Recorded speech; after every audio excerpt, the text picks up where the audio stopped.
Sainte-Geneviève, du haut de ses 380 mètres, offre une vue imprenable sur les buttes de Mousson et d'Uxon. Elle domine les vallées de la Moselle et de la Seille, et nous pouvons apercevoir Toul, Pont-à-Mousson, Metz et les côtes de Delme.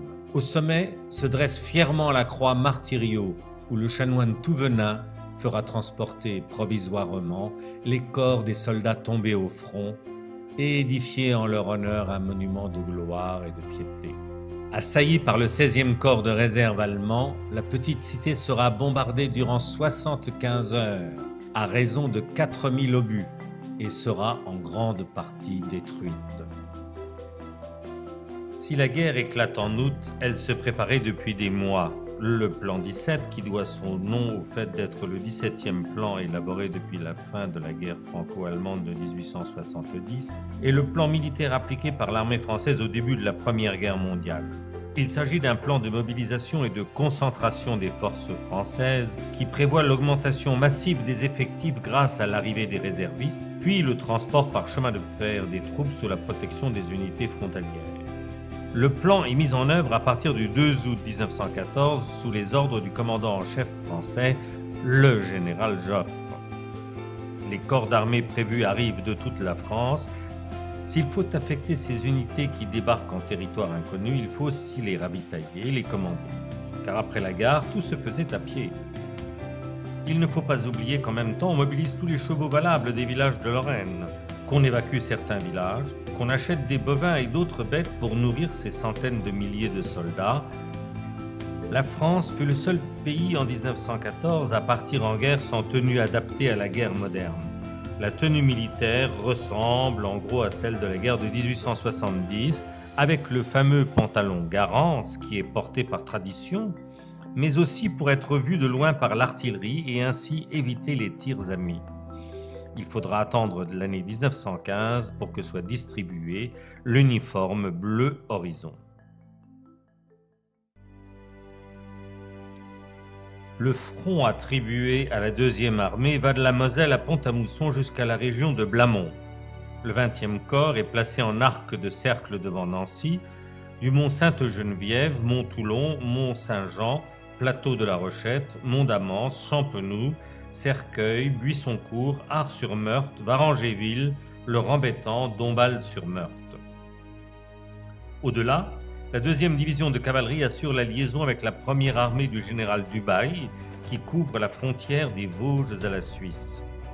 Cette division de cavalerie basée à Lunéville est composée de nombreux régiments fort connus des Lorrains, car ils défilent, paradent souvent les dimanches, musique en tête. Les troupes qui arrivent continuent à s'aligner comme prévu du 8 au 14 août.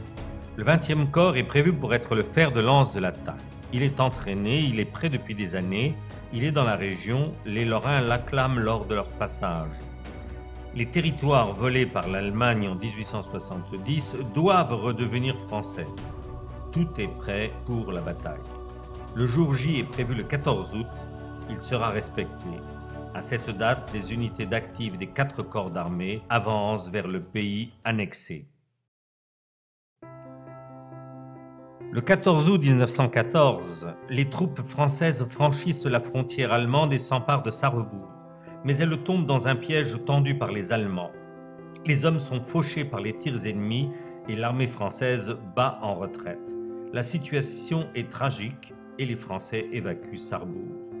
Le 20 août, Foch relance le 20e corps d'armée en avant, espérant remporter cette bataille.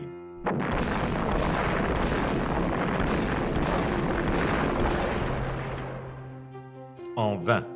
Les Allemands ont amené des troupes fraîches et lancent une puissante contre-attaque, et le choc est d'une violence inouïe. Le 20e corps recule tout en couvrant la retraite de la 2e armée tout entière.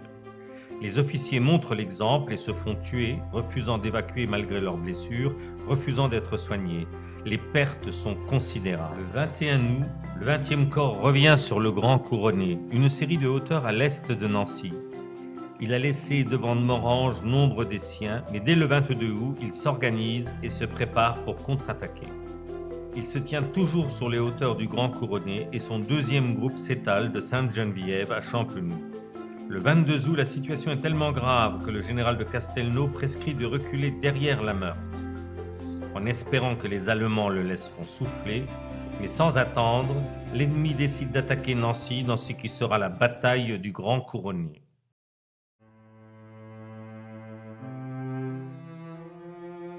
Commandé par le commandant Roux de Montlebert, le bataillon a placé la 18e compagnie en bas, devant Loisy. La 19e compagnie est devant Sainte-Geneviève et la 20e est entre les deux villages à mi-pente.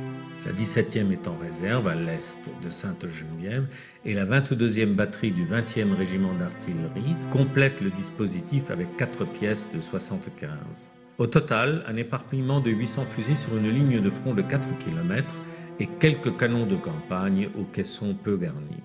Dès le 5 septembre, l'artillerie allemande placée entre Neugny et Pont-à-Mousson concentre ses tirs sur Sainte-Geneviève et sa ligne de crête. 2 de nos pièces de 75 sont détruites. Le 6, à 16 heures, une colonne allemande venant de Pont-à-Mousson rejoint les autres groupes. Et les batteries lourdes ennemies commencent un bombardement qui, au fil des heures, devient plus intense et plus meurtrier. Les pauvres tranchées de la 19e compagnie, rapidement creusées, et protégées de fils de fer barbelés prélevés sur les clôtures de parcs, sont méconnaissables. Derrière elles, le village flambe. Vers 20 heures en ce dimanche d'été, la nuit tombe. Les batteries ennemies se taisent. Un angoissant silence s'établit. C'est l'heure où en 2 colonnes, toute l'infanterie adverse sort de ses positions. Les masses hurlantes de la colonne venant de la forêt de Fac montent à l'assaut des tranchées tenues par la 19e compagnie. 800 mètres de pente séparent la forêt du village.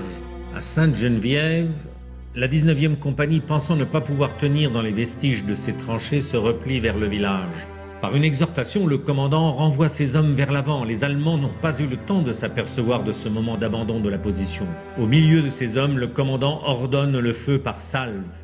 Et les 2 pièces de 75 se réveillent. Surpris par cette réception inattendue, les assaillants se mettent à tournoyer sur eux-mêmes. Les uns s'enfuient tandis que d'autres arrivent. Et dans cette cohue désemparée, tous les fusils français, même ceux des plus mauvais tireurs, font des ravages effrayants.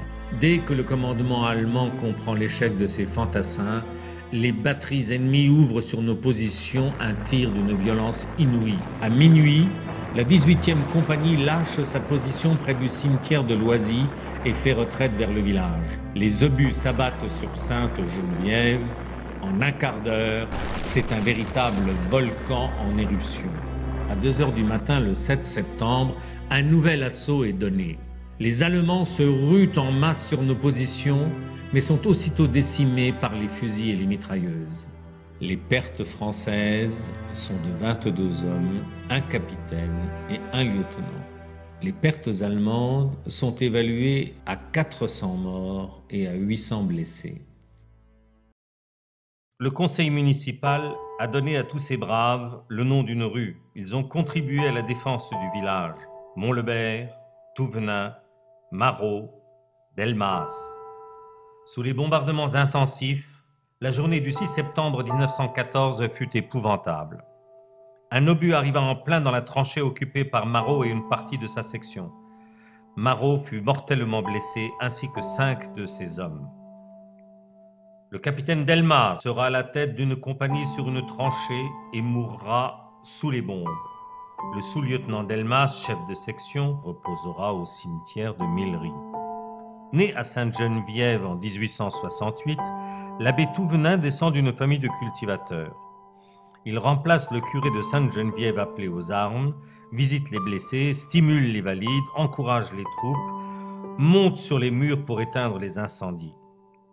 Après le bombardement qui détruisit la ville, il fit dire au commandant Montlebert de revenir vite car les Allemands étaient repartis à Pont-à-Mousson et que le village était imprenable.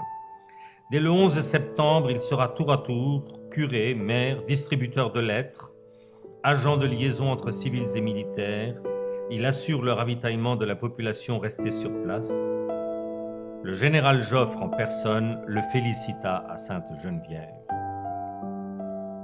Le commandant Maurice de Montlebert s'est illustré lors de la défense de Sainte-Geneviève, où il a d'ailleurs été blessé à la main en septembre 1914. Maurice de Montlebert se vit confier le commandement d'un bataillon de réserve pour partir au combat. Avant même de faire ses preuves sur le terrain, le commandant avait gagné l'estime et la confiance de ses hommes. En quelques mois, Maurice Roux de Montlebert allait montrer ses remarquables qualités. Maurice était admiré par ses hommes qui l'auraient suivi partout. Il sera nommé colonel en janvier 1915 et finira général.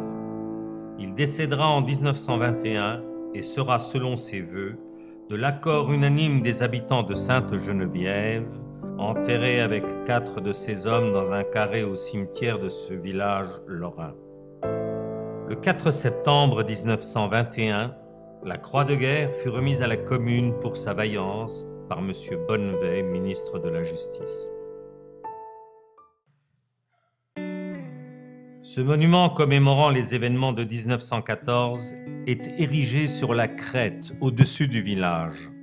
De là, on domine les vallées de la Moselle et de la Seille et la ligne d'horizon qui s'étend jusqu'à Toul, Pont-à-Mousson, Metz et même les côtes de Delme.